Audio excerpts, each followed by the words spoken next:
Hello friends, Kiran tech and test में आपका स्वागत है। Friends, please like share and subscribe my channel. Video के नीचे दिए रेड बटन सब्सक्राइब को दबाएं, साथ ही बेल आइकन को भी। आइए फ्रेंड्स, आज हम बनाएंगे रोस्टेड वेज फिश, जो कि हम ग्रिल मोड पर माइक्रोवेव में बनाएंगे। फ्रेंड्स, इसका टेस्ट बहुत ही लाजवाब होता है। आप एक बार इसको बनाकर जरूर ट्राई कीजिएगा।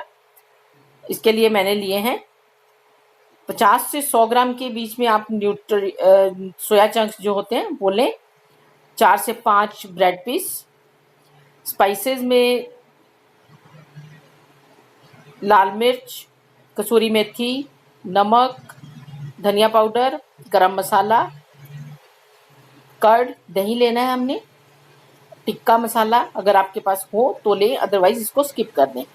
मसाले जो मैंने लिए हैं फ्रेंड्स, अपनी चॉइस के अकॉर्डिंग आप इनको रख सकते हैं, क्योंकि जो हम ये वेज फिश बना रहे हैं इसमें मसाले जो हैं बहुत ही तेज रखे जाते हैं, बहुत ही स्पाइसी इसको बनाया जाता है।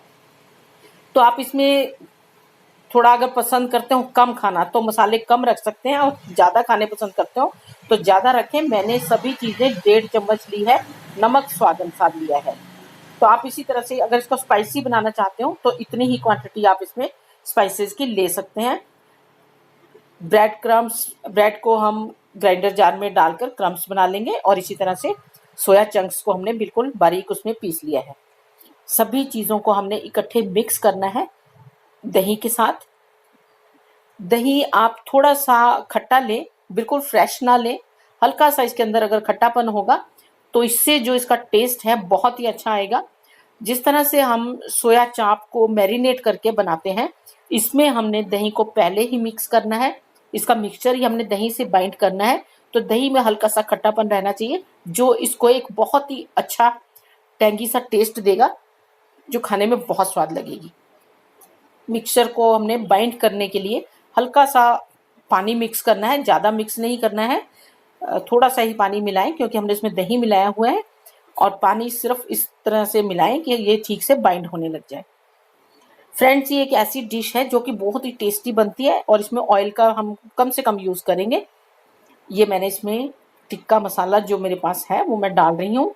इसको आप चाट मसाले से भी अल्टर कर सकते हैं। अगर आपके पास वो ना हो, टिक्का मसाला ना हो, तो आप इसमें थोड़ा ज़्यादा सा चाट मसाला और काली मिर्च दोनों मिक्स करके डालें, वो भी आप इसके अल्टरनेटिव के तौर पर ले सकते हैं। तो इसका भी बहुत अच्छा टेस्ट आएगा। अगर आप लहसुन खाते हैं तो आप इसमें सूखा हुआ लहसुन पाउडर मिला सकते हैं, ये आपकी चॉइस है। मैं लहसुन यूज़ नहीं करती हूँ, बट मैंने ये टिक्का मसाला जो डाला इसका बहुत ही अच्छा फ्लेवर होता है, तो इसको मैंने इसमें यूज़ किया है। ये एक सोया चाप की तरह शेप इसकी होगी, बट ये खाने में उससे बहुत ही अलग और बहुत ही अच्छा टेस्ट इसका होता है। आप इसको स्नैक के तौर पर बना सकते हैं। इसकी आप जैसे नॉन वेज वाले फिश करी बनाते हैं, सेम इसी तरह से आप इसको एक बहुत ही अच्छी ग्रेवी तैयार करके इसको फिश करी भी बना सकते हैं, जो इसको आपको एक सब्जी जो बनेगी इसकी बहुत ही ज़बरदस्त डिश बनती है। अभी आज हम इसको सिर्फ एक ड्राई स्नैक के तौर पर यूज़ करेंगे, बनाएंगे। तो मैं आपको बनाकर दिखा रही हूँ, और ऑप्शन आपको मैंने बताया है कि आप इसको जो है एक बहुत ही अच्छी सी इसके लिए करी बना सकते हैं, मसाला बना सकते हैं, और उसमें आप इसको डालकर खा सकते हैं। देखिए, इस तरह से आप के पास अगर आइसक्रीम स्टिक्स हों, उनके ऊपर आप इसको बना लें, लगा लें इस तरह से, और शेप थोड़ी सी इस तरह से आप दे दें जिस तरह से आपको देखने में फिश लगती है, या फिर सोया चाप होती है, वही शेप आपने इसको बिल्कुल देनी है। उसी तरह से आप इसको थोड़ा सा दबाकर हल्का हल्का आइसक्रीम स्टिक के ऊपर लगा लें इसको।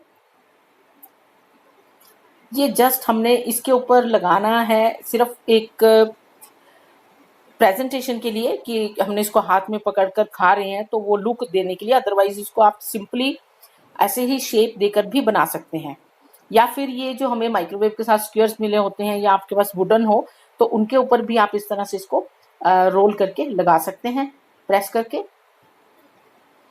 शेप आप कोई भी दे सकते हैं फ्रेंड्स, वो आपको इसमें जस्ट टेस्ट मैटर करता है।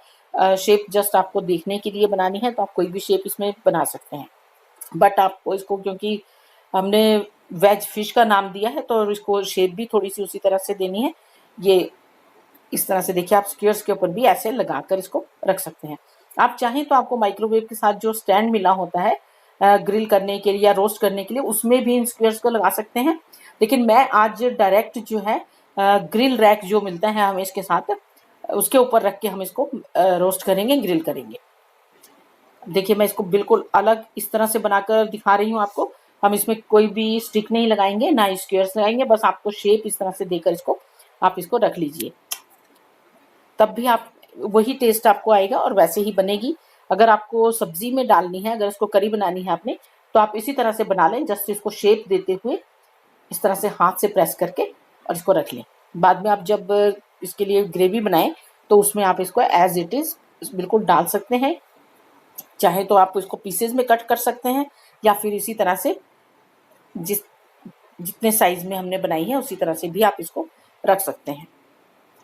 इसके अंदर जो हमने सोया का यूज़ किया है, सोया चंक का, वो आपको टेस्ट देगा और खाते हुए जब आप इसको ग्रेवी में डालेंगे ये बिल्कुल उसी तरह का लगेगा।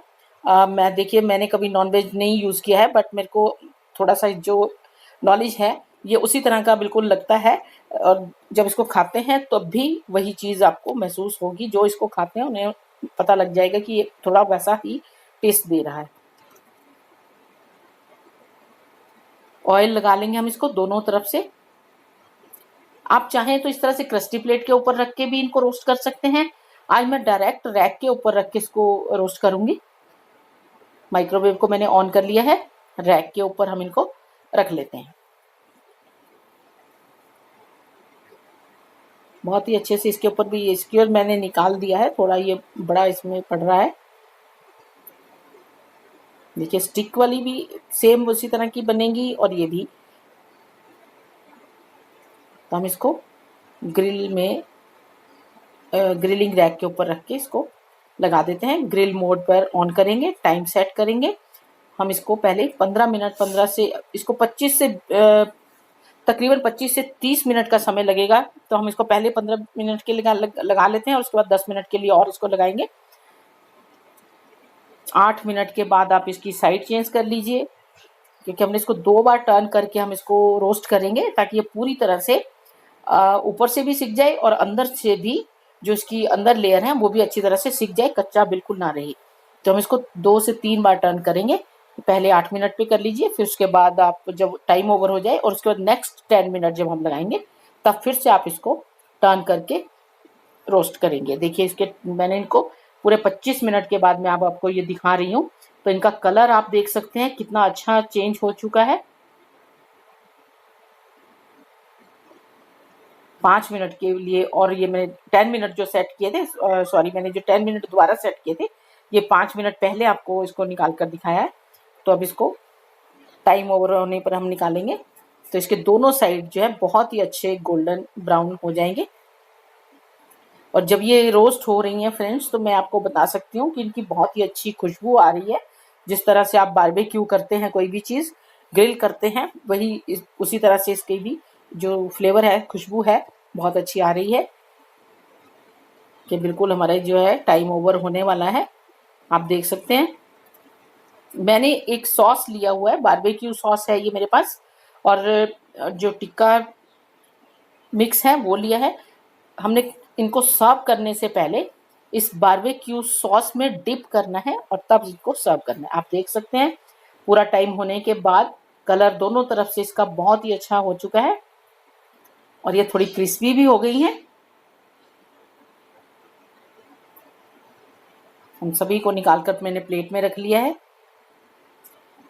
बड़े बॉल में मैंने ये बारबेक्यू सॉस जो है ये ले लिया है।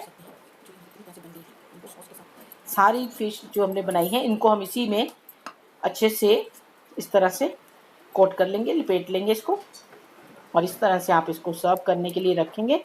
जब आपको सर्व करना हो आप उसी टाइम इनको इस तरह से इसमें लपेट कर कोट करके रखें।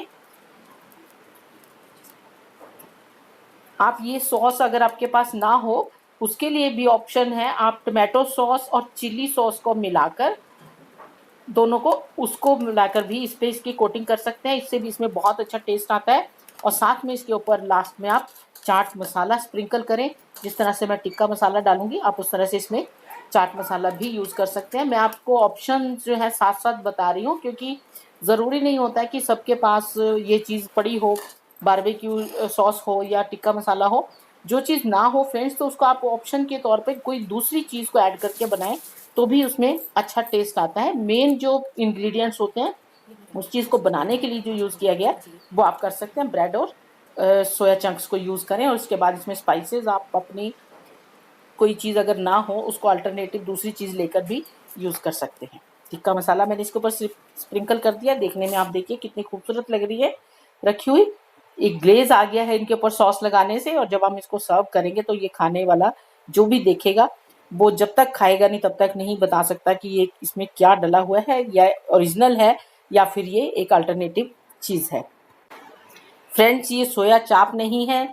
सोया चाप जैसा इसको मैंने बनाया है, और इसमें इंग्रेडिएंट्स भी थोड़े डिफरेंट हैं, और इसका टेस्ट जो है बहुत ही अच्छा है, बहुत ही टेस्टी है, बहुत स्पाइसी है, क्योंकि हमने इसमें मसाले जो हैं आंख बंद करके डालने हैं। नमक थोड़ा सा आप कंट्रोल डालिए, बाकी आप इसको स्पाइसी बनाइए, बहुत ही अच्छी बहुत टेस्टी बनती है।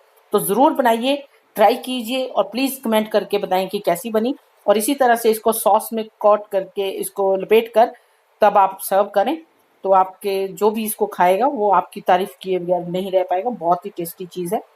Thank you friends, thanks for watching. Please keep on watching my videos. ये फिश नहीं है बट वेज फिश है, तो आप इस तरह से इसको बनाइए, सर्व कीजिए, अपने फ्रेंड्स को खिलाइए, और उनसे जानिए कि वो खाने में कैसी लगी। Thank you friends, thanks again.